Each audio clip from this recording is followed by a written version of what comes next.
अस्सलाम वालेकुम। Today we are going to discuss central nervous system का एक पार्ट बेसिकली जो कि ह्यूमन ब्रेन है। लेकिन हम सेंट्रल नर्वस सिस्टम से स्टार्ट करते हैं। What is central nervous system या सीएनएस? इंसान के बॉडी के अंदर उसका ब्रेन और स्पाइनल कॉर्ड, ब्रेन और स्पाइनल कॉर्ड को हम मिला जुला कर क्या कहते हैं? Central nervous system. Simple is that. What is central nervous system? Brain and spinal cord constitute central nervous system. But जो आज का हमारा टॉपिक है वो है ह्यूमन ब्रेन। ह्यूमन ब्रेन को हम डिटेल में ज़रा स्टडी करेंगे। सबसे पहले अगर हम ह्यूमन ब्रेन की बात करते हैं तो ह्यूमन ब्रेन जैसे कि हमने पढ़ा कि मेन कंपोनेंट है, मेन पार्ट है हमारे सेंट्रल नर्वस सिस्टम का।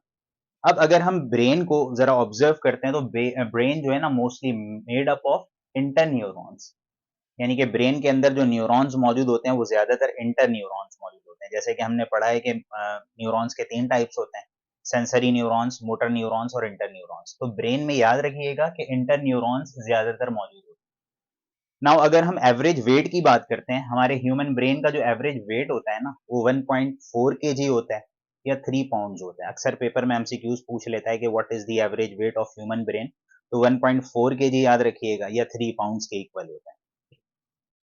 नाउ अगर हम ब्रेन को स्टार्ट करने से पहले उसके प्रोटेक्शन के हवाले से बात कर लें कि हमारा ब्रेन किस जगह पर मौजूद होता है और कौन कौन सी चीजें उसको प्रोटेक्ट करके रखती हैं। लेट सपोज यहाँ पर मैंने डायग्रामेटिकली बनाया हुआ है। लेट सपोज ये पूरा स्कल है ह्यूमन का। अब यहां से लेकर यहां तक ये जो ब्लू वाला जो पूरा पोर्शन है स्कल का, इसे हम कहते हैं क्रैनियम। क्रैनियम यानी कि बोन का बना हुआ होता है, बोनी केज होता है बेसिकली, जो कि ब्रेन की हिफाजत कर रहा होता है। तो सबसे पहले याद रखना है कि हमारे ब्रेन के बाहर क्या मौजूद होता है? क्रेनियम। अब क्रेनियम के बाद जैसे कि मैंने यहाँ पर ग्रीन, रेड और ब्लैक 3 लेयर्स बनाए हैं। इन तीनों लेयर्स को हम कलेक्टिवली क्या कहते हैं? मेनिंजेस। ये तीनों लेयर्स भी मिलजुल कर यानी कि मेनिंजेस हमारे ब्रेन को प्रोटेक्ट कर रहा होता है। अब यहाँ पर मैंने सेपरेटली मेंशन किया हुआ है कि जो ग्रीन वाला लेयर है यानी कि सबसे बाहर वाला जो लेयर है मेनिंजेस का, इसको हम कहते हैं ड्यूरा मैटर। ड्यूरा मैटर के अंदर वाला जो रेड वाला लेयर है इसको हम कहते हैं एरेक्नॉइड मैटर, और रेड वाले के अंदर जो ब्लैक वाला लेयर है इसको हम कहते हैं पिया मैटर। इन तीनों मैटर को कलेक्टिवली आप क्या कहते हैं? मेनिंजेस। यानी कि सबसे पहले आपके ब्रेन को प्रोटेक्ट कर रहा है क्रेनियम। क्रेनियम के बाद ये तीनों लेयर्स जिसको हम कहते हैं मेनिंजेस, जिसका काम है हमारे ब्रेन को क्या करना? प्रोटेक्ट करना। फिर उसके अलावा अंदर यानी कि इस मेनिंजेस के इनसाइड ये जो डॉट लाइक स्ट्रक्चर मैंने ब्लैक सा बनाया हुआ है, ये जो डॉट लाइक स्ट्रक्चर है ये कहलाता है सेरिब्रो स्पाइनल फ्लूइड, या इसको हम कहते हैं सीएसएफ। ये बेसिकली एक फ्लूइड है जो कि शॉक एब्जॉर्बर के तौर पर काम करता है, और फिर इसके अंदर जाकर मौजूद होता है हमारा ब्रेन। अब इस लिक्विड से क्या होता है कि समटाइम हम गिर जाते हैं, चोट लग जाता है, तो ब्रेन तक वो चोट या वो चोट की इंटेंसिटी वहां तक नहीं पहुंच पाती, क्योंकि वो जो शॉक है उसको एब्जॉर्ब कौन कर लेता है? ये सेरिब्रो स्पाइनल फ्लूइड। तो आई थिंक ये प्रोटेक्शन आपको क्लियर कट समझ में आ गया होगा कि सबसे पहले क्रैनियम मौजूद होता है, क्रैनियम के बाद 3 लेयर्स होते हैं, उसको हम कहते हैं मेनिंजेस, जो ब्रेन को फर्दर प्रोटेक्ट करते हैं। बाहर वाले लेयर को हम ड्यूरा मैटर कहते हैं, बीच वाले लेयर को एरेक्नॉइड मैटर कहते हैं, और अंदर वाले लेयर को हम पिया मैटर कहते हैं। फिर मेनिंजेस के अंदर ये फ्लूइड मौजूद होता है। इस फ्लूइड को हम बेसिकली क्या कहते हैं? सेरिब्रो स्पाइनल फ्लूइड कहते हैं, जो कि शॉक एब्जॉर्बर के तौर पर काम करता है, ब्रेन तक शॉक पहुंचने नहीं देता। और फिर फाइनली अंदर क्या मौजूद होता है? हमारा ब्रेन।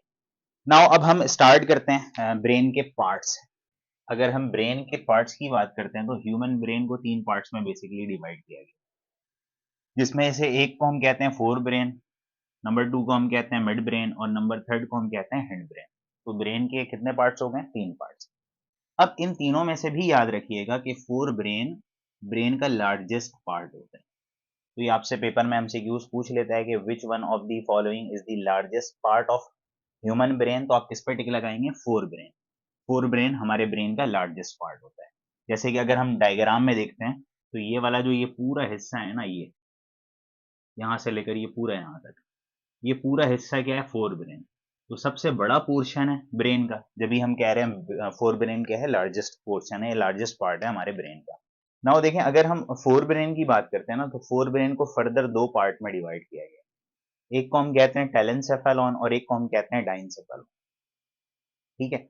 अब अगर हम टेलेंसेफेलॉन की बात करते हैं तो टेलेंसेफेलॉन में क्या आ जाता है? हमारा सेरिब्रल हेमिस्फीयर। सेरिब्रल हेमिस्फीयर को हम क्या कहते हैं? सेरिब्रम्स भी कहते हैं। अच्छा, अब कितने सेरिब्रल हेमिस्फीयर्स या सेरिब्रम्स होते हैं? बेसिकली 2 होते हैं। यहाँ पर मैंने ऑलरेडी बना रखा है। यानी कि ये जो, अगर आप मिसाल के तौर पर अपने सर को इस तरह झुकाते हैं तो यहाँ से एक ये वाला पोर्शन और एक ये वाला पोर्शन इस तरह आपको नजर आएगा, यानी कि एक ये वाला और एक ये वाला, लेफ्ट सेरिब्रम और राइट सेरिब्रम, इन दोनों को मिला जुलाकर हम क्या कहते हैं, बेसिकली टेलेंसेफेलॉन कहते हैं। अच्छा, अब डाइनसेफेलॉन की अगर हम बात करते हैं तो डाइनसेफेलॉन में ब्रेन के थैलेमस इंक्लूड होते हैं और लिम्बिक सिस्टम। अब यहाँ पर लिम्बिक सिस्टम हम किसको कहते हैं, तो ये याद रखिएगा कि हाइपोथैलेमस, हिपोकैम्पस और बेसिकली अमाइगडाला, इन तीनों को मिला जुलाकर हम क्या कहते हैं, लिम्बिक सिस्टम कहते हैं। ठीक है, तो इसको हम वन बाय वन पढ़ते हैं। अच्छा, अब देखें, सबसे पहला अगर हम सेरेब्रम्स की बात करते हैं, बेसिकली सेरेब्रम्स या सेरेब्रल हेमिस्फीयर, ये जो पूरा पोर्शन आपको नजर आ रहा है ना ब्रेन का, ये जो फोल्ड हुए हैं, ये पूरा क्या है, सेरेब्रल हेमिस्फीयर है।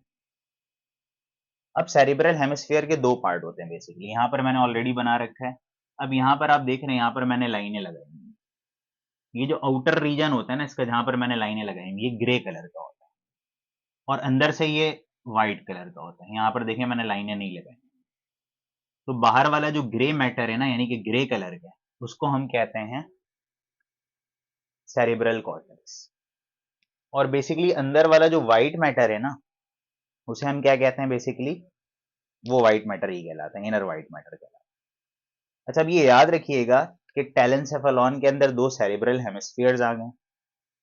अच्छा, ये जो सेरिब्रल हेमिस्फीयर्स है, ये सेरिब्रम है, लार्जेस्ट पार्ट है फोर ब्रेन, यानी कि फोर ब्रेन का भी जो लार्जेस्ट पार्ट है ना, वो बेसिकली क्या है, सेरिब्रम्स है। कितने सेरिब्रम्स होते हैं, सेरिब्रल हेमिस्फीयर होते हैं हमारे बॉडी के अंदर, दो होते हैं।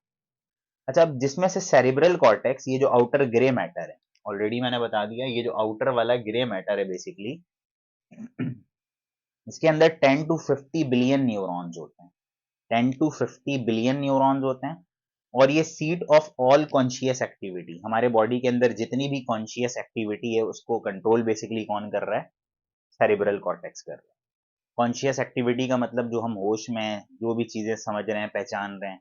अब मिसाल के तौर पर हम कहीं से भी निकलते हैं अपने घर पर इजीली पहुंच जाते हैं, क्योंकि हमें लोकेशन पता है, हर एक एक चीज पता है। तो ये सारी जो कॉन्शियस एक्टिविटी, इसको कौन कंट्रोल कर रहा है, बेसिकली सेरिब्रल कॉर्टेक्स। अच्छा, अब सेरिब्रल कॉर्टेक्स को चार लोब्स में डिवाइड किया गया है। एक को हम कहते हैं फ्रंटल लोब, एक को हम कहते हैं प्राइटल लोब, एक को हम कहते हैं टेम्पोरल लोब और एक को हम कहते हैं ऑक्सीपिटल लोब। अब आप इस डायग्राम को जरा देखें, ये वाला जो पूरा यहां से लेकर यहां तक, ये जो ब्लैक सा पूरा पोर्शन है, इसको हम कहते हैं frontal lobe. F dot L से मैंने लिखा हुआ है, F stand for frontal, L stand for lobe. फिर उसके बाद देखें, ये ग्रीन वाला जो पूरा लोब है ना यहां तक, इसको हम कहते हैं प्राइटल लोब। और ये जो रेड वाला पोर्शन है ना, ये कहलाता है ऑक्सीपिटल लोब। और ये जो मैंने डार्क किया हुआ है ना ब्लैक से, ये पूरा रीजन, ये वाला हिस्सा कहलाता है टेम्पोरल लोब। तो इट मींस हमारे सेरिब्रल कॉर्टेक्स के कितने लोब्स होते हैं, चार लोब्स। तो आई थिंक यहां तक आपको समझ में आ गया होगा कि टेलेंसेफेलॉन के अंदर दो सेरिब्रल हेमिस्फीयर होते हैं। सेरिब्रल हेमिस्फीयर को हम सेरिब्रम्स भी कहते हैं। सेरिब्रम्स लार्जेस्ट पार्ट है हमारे फोर ब्रेन का। सेरिब्रम्स के दो पार्ट होते हैं, बाहर से ये ग्रे कलर का होता है जिसको हम कहते हैं सेरिब्रल कॉर्टेक्स, और अंदर से ये व्हाइट कलर का होता है। सेरिब्रल कॉर्टेक्स बेसिकली क्या है, seat of all conscious activity, हमारे बॉडी के अंदर सारी कॉन्शियस एक्टिविटी को बेसिकली कंट्रोल कर रहा है। और सेरिब्रल कॉर्टेक्स के अंदर 10 टू 50 बिलियन न्यूरॉन्स होते हैं। इसके चार लोब्स होते हैं, फ्रंटल, प्राइटल, टेम्पोरल और ऑक्सीपिटल, जैसे कि यहाँ पर डायग्राम में आप देख सकते हैं। नाउ अब हम आगे की तरफ मूव करते हैं, दैट इज डाइनसेफेलॉन। अच्छा, अब देखें, डाइनसेफेलॉन की हम बात करते हैं तो डाइनसेफेलॉन खुद किससे मिलकर बनता है, थैलेमस और लिम्बिक सिस्टम। अच्छा, अब आप इस पूरे डायग्राम में देखें, ये वाला जो ब्लैक सा पोर्शन बना हुआ है ब्रेन के अंदर, ये पोर्शन कहलाता है थैलेमस। अच्छा, थैलेमस को हम क्या कहते हैं, बेसिकली ये गेट कीपर है। जैसे हमारे घर में जो मेन गेट होता है ना, मेन गेट से ही सारे लोग एंटर होते हैं, तो बेसिकली उसी तरह ये एक गेट कीपर है, यहाँ से सारे मैसेजेस एंटर होते हैं थैलेमस के थ्रू। ये थैलेमस क्या करता है, रिसीव करता है सारे सेंसरी मैसेजेस को हमारे बॉडी से, और वो मैसेजेस को रिसीव करने के बाद बेसिकली किसको देता है, थैलेमस जो मैसेज रिसीव करता है, रिसीव करने के बाद वो मैसेज लिम्बिक सिस्टम को देता है, और दूसरा मैंने यहाँ पर लिख रखा है सेरिब्रम को देता है, यानी कि सेरिब्रम ये वाला। यानी कि थैलेमस का काम है हमारे बॉडी से आने वाले सेंसरी मैसेज को रिसीव करना, और रिसीव करने के बाद लिम्बिक सिस्टम को दे देना और सेरिब्रम को दे देना, ताकि वो कंट्रोल करे। ठीक है। अब नाउ अगर हम थैलेमस की बात करते हैं तो थैलेमस कौन से सेंसरी मैसेजेस को यानी कि हमारे बॉडी के कौन से मैसेजेस को रिसीव करके आगे फॉरवर्ड करता है। एक विजुअल मैसेज को यानी कि हमारे आई से रिलेटेड मैसेजेस को, ऑडिटरी मैसेज यानी कि ईयर से रिलेटेड मैसेजेस को, और टेक्टाइल यानी कि स्किन से रिलेटेड जो भी मैसेजेस आते हैं उसको रिसीव करके लिम्बिक सिस्टम को देता है और सेरेब्रम को दे देता है। दैट्स इट, ये थैलेमस का रोल हो गया। अब हम बात करते हैं लिम्बिक सिस्टम। अच्छा, लिम्बिक सिस्टम भी कितनी चीजों से मिलकर बना हुआ होता है? तीन। एक को हम कहते हैं हाइपोथैलेमस, एक को हम कहते हैं हिपोकैम्पस, और एक को हम कहते हैं एमाइगडाला। आइए चले हम इसको डायग्रामेटिकली देख लेते हैं। तो ये वाला जो पोर्शन है ना, ये लंबा सा जो जा रहा है ब्लैक कलर का, ये है हिपोकैम्पस। ठीक है, हिपोकैम्पस डन हो गया। अब क्या रहता है? अमाइगडाला और हाइपोथैलेमस। अच्छा, अब देखिए हाइपोथैलेमस क्या है? ये वाला जो ब्लैक राउंडेड सा पोर्शन है ना, ये हाइपोथैलेमस। ठीक है, अब उसके बाद हमारे पास क्या बच गया? हमारे पास बच गया अमाइगडाला। ये वाला जो पोर्शन है ना, बेसिकली ये अमाइगडाला है। अच्छा, अब जिसमें से हाइपोथैलेमस की अगर हम बात करते हैं यानी कि इस वाले को, हाइपोथैलेमस हमारे बॉडी के अंदर हंगर और स्लीपिंग को कंट्रोल करता है, हमारे बॉडी टेम्परेचर को कंट्रोल करता है, वाटर के बैलेंस को कंट्रोल करता है कि हमारे बॉडी के अंदर कितना वाटर रहना चाहिए। समटाइम हम वाटर ज्यादा ड्रिंक कर लेते हैं तो उसको यूरिन के थ्रू एक्सक्रीट आउट करवा देते हैं। स्लीपिंग और एवॉकिंग को कंट्रोल करता है, हम सो रहे हैं या जाग रहे हैं उस चीज को। फीमेल के अंदर मेंस्ट्रुअल साइकिल को कंट्रोल करता है, और हमारे बॉडी के अंदर जितने भी हार्मोन सिक्रीट होते हैं उसको कौन कंट्रोल करता है? हाइपोथैलेमस। अच्छा, अब हाइपोथैलेमस को ना हम थर्मोस्टेट ऑफ द बॉडी भी कहते हैं। ये पेपर में रीजनिंग क्वेश्चन भी पूछ लेते हैं। Thermostat, thermostat of the body हम इसलिए कहते हैं क्योंकि हाइपोथैलेमस हमारे बॉडी के अंदर किसको कंट्रोल कर रहा है? Basically temperature. जब भी हम हाइपोथैलेमस को क्या कहते हैं? थर्मोस्टेट ऑफ द बॉडी कहते हैं। आई थिंक कि आपको हाइपोथैलेमस समझ में आ गया होगा।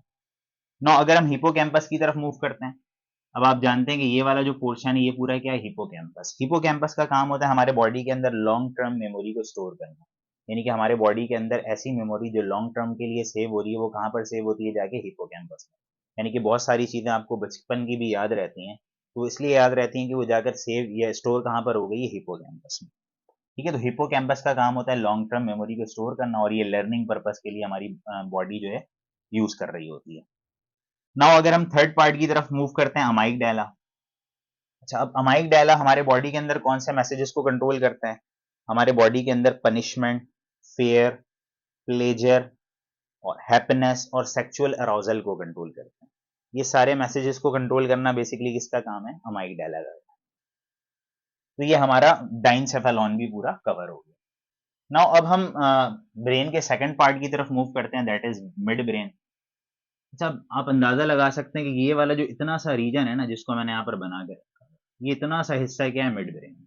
यानी कि इंसान के अंदर रिड्यूस फॉर्म में मौजूद होता है मिड ब्रेन, और ये बेसिकली रिलाई सेंटर का काम करता है। रिलाई सेंटर का मतलब आपको ऐसा लग रहा है कि यहाँ से मैसेज आ रहा है इसके पास और ये आगे फॉरवर्ड कर दे रहा है।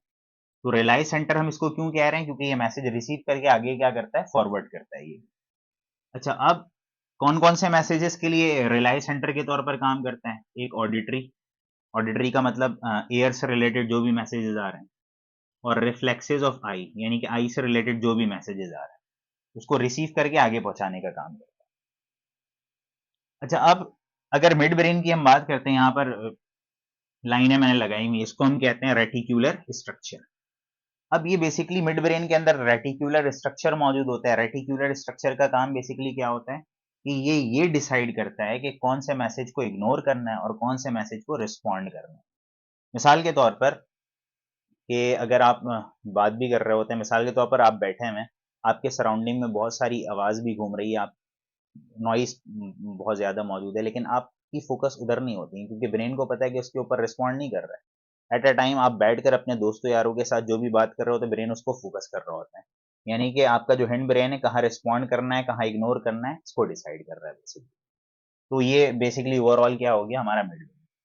नाउ अगर हम अपने लास्ट पार्ट की तरफ मूव करते हैं ब्रेन के, दैट इज हिंड ब्रेन। अगर हम हिंड ब्रेन की बात करते हैं तो हिंड ब्रेन जो है हमारा, यहां से लेकर यहां तक वाला ये जो पूरा पोर्शन है, ये कहलाता है हिंड ब्रेन। ठीक है, अब हिंड ब्रेन में क्या आ जाता है? हमारा मेड्यूला ऑब्लोंगेटा, पॉन्स और सेरिबेलम। ये रहा सेरिबेलम, ये रहा पॉन्स और ये रहा मेड्यूला ऑब्लोंगेटा। ये तीनों पार्ट बेसिकली कहां पर इंक्लूड होते हैं? हमारे हिंड ब्रेन। अच्छा, अब अगर हम मेड्यूला ऑब्लोंगेटा की बात करते हैं ना, यानी कि हमारा जो ये वाला जो पोर्शन है बेसिकली मेड्यूला ऑब्लोंगेटा, इसका काम होता है हमारे बॉडी के अंदर सारे ऑटोनॉमिक फंक्शंस को कंट्रोल करना। ऑटोनॉमिक फंक्शंस का मतलब ये हो गया कि हमारे बॉडी के अंदर वो फंक्शंस जो हमारे अख्तियार में ना हो, ऑटोमेटिकली कंट्रोल हो रहे हो, उसको बेसिकली कौन कंट्रोल करता है? मेड्यूला ऑब्लोंगेटा कंट्रोल करता है, जैसे कि blood pressure, heart beat, breathing, ये सारी चीजें। नाउ अगर हम हिंड ब्रेन के सेकंड पार्ट की तरफ मूव करते हैं, दैट इज पॉन्स। ये वाला जो स्ट्रक्चर है ये पॉन्स कहलाते हैं। अच्छा, अब इसका काम क्या होता है? बेसिकली पैटर्न ऑफ ब्रीदिंग को कंट्रोल करता है, यानी कि समटाइम हम बहुत डीप ब्रीदिंग करते हैं, समटाइम स्पीड ऑफ ब्रीदिंग बढ़ जाती है, तो बेसिकली इन सबको कौन कंट्रोल कर रहा है? पॉन्स। और दूसरी चीज, इन्फ्लुएंस करता है ट्रांजिशन बिटवीन स्लीपिंग एंड अवॉकिंग। अब आप सो रहे होते हैं तो सोने के दौरान मतलब ड्रीम आ रही होती है, आप कुछ ख्वाब वगैरह जो भी देख रहे होते हैं, तो बेसिकली उन सबको कौन कंट्रोल कर रहा है? पॉन्स। या आप सोए में हैं तो आप सांस ले रहे हैं, कुछ भी कर रहे हैं, तो अब सांस ले रहे हैं, आपके बॉडी के अंदर हार्ट बीट चल रही है, सारी चीजें चल रही हैं स्लीपिंग के दौरान, इन सबको कौन कंट्रोल कर रहा है? बेसिकली पॉन्स कंट्रोल कर रहा है। इट मीन्स सोने के दौरान आपके बॉडी के अंदर जो भी एक्टिविटीज है उसको बेसिकली कौन कंट्रोल कर रहा है? पॉन्स। अब नौ अगर हम लास्ट पार्ट की तरफ मूव करते हैं, दैट इज सेरिबेलम। ये वाला जो पूरा स्ट्रक्चर है ब्रेन का, ये कहलाता है सेरिबेलम। सेरिबेलम का बेसिकली काम क्या होता है कि हमारे बॉडी के बैलेंस को कंट्रोल करता है। हम देखें सीधा खड़े हैं, आराम से कहीं गिर नहीं रहे हैं, हमारी बॉडी एक बैलेंस पोजीशन में, तो इसको बैलेंस करके कौन रख रहा है? सेरिबेलम। और हम जो मोशन करते हैं, यानी कि चलते फिरते हैं स्मूथली, कहीं पर गिरते नहीं है, जैसे कि छोटे बच्चे होते हैं वो चल नहीं पाते हैं, गिर जाते हैं, तो उनके बॉडी के अंदर सेरिबेलम प्रॉपर डेवलप नहीं हुआ हो रहा है। तो हमारे बॉडी के अंदर स्मूथ मोशन जो परफॉर्म हो रहा है वो भी कौन कंट्रोल कर रहा है? Basically cerebellum. तो ये सारे पार्ट्स हैं ब्रेन के, एक एक करके मैंने आपको बता दिया। आई होप कि ये पूरा आपको समझ में आया होगा। अब यहाँ पर एक इंपॉर्टेंट चीज मैं आपको बताता चलूं कि लेट सपोज ये ब्रेन को तो हम इस तरह कट आउट करके देखते हैं। अगर हम फ्रंट व्यू से देखते हैं तो हमारे ब्रेन के अंदर ये दो सेरिब्रम होते हैं या सेरिब्रल हेमिस्फीयर होते हैं। एक ये वाला जो हमारा राइट होता है वो डायग्राम का बेसिकली क्या होता है? लेफ्ट। इसको हम कहेंगे लेफ्ट सेरिब्रम और इसको हम कहेंगे राइट सेरिब्रम। अच्छा, अब ये दोनों सेरिब्रम आपस में इंटरकनेक्टेड होते हैं।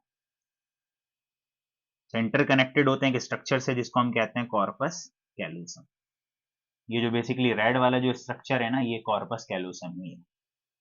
अच्छा, अब एक साइंटिफिक वे में आपको बताता चलूं कि अगर हम लेफ्ट सेरिब्रम की बात करते हैं ना, तो लेफ्ट सेरिब्रम हमारे right side of the body को कंट्रोल करता है, यानी कि अब ये वाला जो सेरिब्रम है हमारे इस वाले बॉडी के पार्ट को कंट्रोल करता है। और ये जो राइट सेरिब्रम है, राइट वाला, राइट सपोज कंसिडर करते हैं ये वाला सेरिब्रम हमारे इस राइट साइड वाले बॉडी को कंट्रोल करेगा। तो ये बात याद रखिएगा कि लेफ्ट सेरिब्रम हमारे राइट साइड के बॉडी के फंक्शंस को कंट्रोल करता है और राइट सेरिब्रम हमारे left side of the body के फंक्शंस को क्या कर रहा होता है? बेसिकली कंट्रोल कर रहा होता है। अब लास्ट एक और एक चीज मैं आपको बताते चलूं, ये भी पेपर में पूछ लेते हैं। मिड ब्रेन, पॉन्स और मेड्यूला ऑब्लोंगेटा, इन तीनों को हम कलेक्टिवली मिला जुला कर कहते हैं ब्रेन स्टेम। जिसे हम कहते हैं ब्रेन स्टेम। तो आपसे पेपर में पूछ लेता है कि व्हाट इज ब्रेन स्टेम, तो simple is that mid brain, pons and medulla oblongata constitute brain stem. और ये जो ब्रेन स्टेम है ना, इसको कंसिडर किया जाता है कि ये हमारे बॉडी का एक ओल्डेस्ट टिश्यू है। अगर आपसे पेपर में पूछ ले कि which one of the following is the oldest tissue of our body, तो वह हमारा ब्रेन स्टेम। और ब्रेन स्टेम खुद किससे मिलकर बना हुआ रहता है? मिड ब्रेन, पॉन्स और मेड्यूला ऑब्लोंगेटा। आई होप कि ये पूरा लेक्चर आपको क्लियर कट समझ में आया होगा। अगर कोई भी चीज़ आपको समझ में नहीं आती या कोई भी क्वेरी है तो आप कमेंट में लिख कर सकते हैं। और मेरे हर लेक्चर के डिस्क्रिप्शन पे जाकर आप नोट्स भी हासिल कर सकते हैं। मैं हर वीडियो के डिस्क्रिप्शन में एज अ नोट्स इस पूरे टॉपिक को डिस्क्राइब कर चुका होता हूँ, तो वहाँ से जाकर आप रिटर्न फॉर्म में हासिल कर सकते हैं। अगर हमारे इस चैनल पर आप नए हैं तो इस चैनल को ज़रूर सब्सक्राइब करें, लोगों तक शेयर करें। तो नेक्स्ट लेक्चर तक के लिए इजाज़त दें, अपना बड़ा ख्याल रखिएगा।